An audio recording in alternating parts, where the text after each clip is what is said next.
Bonjour et bienvenue dans ce nouveau numéro du MAM Media, l'actualité en continu dans le monde. Abonnez-vous et cliquez sur la petite cloche de notification pour ne rien rater de nos prochaines vidéos. N'oubliez pas aussi de partager la vidéo et de la liker. Au Canada, un père a perdu la garde de son enfant, car il n'était pas vacciné contre la Covid-19. Dans la province du Québec, un juge a suspendu les droits de garde d'un père non vacciné contre le coronavirus. Une décision inédite prise le 23 décembre dernier. Un père complotiste et anti-vaccin? Il aurait normalement été dans le meilleur intérêt de l'enfant d'avoir des contacts avec son père, mais pas dans son meilleur intérêt d'avoir des contacts avec lui si celui-ci n'est pas vacciné et est opposé aux mesures sanitaires dans le contexte épidémiologique actuel.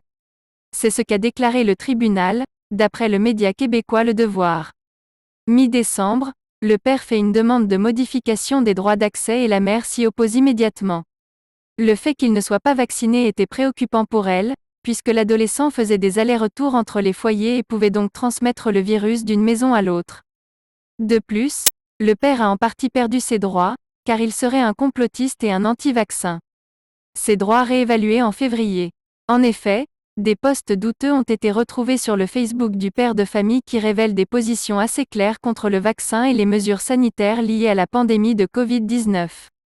Le juge précise que les publications portent même à croire qu'il est effectivement ce qu'on appelle communément un complotiste, de sorte que le tribunal a de fortes raisons de douter qu'il respecte les mesures sanitaires comme il affirme le faire dans sa déclaration écrite. À l'heure où le variant Omicron fait des ravages au Québec, le juge n'a pas voulu prendre de risques, même si l'adolescent a un schéma vaccinal complet. Il peut toutefois avoir le virus et le transmettre à des personnes fragiles au sein de sa famille, du côté maternel. Le père a admis avoir des réserves quant au vaccin.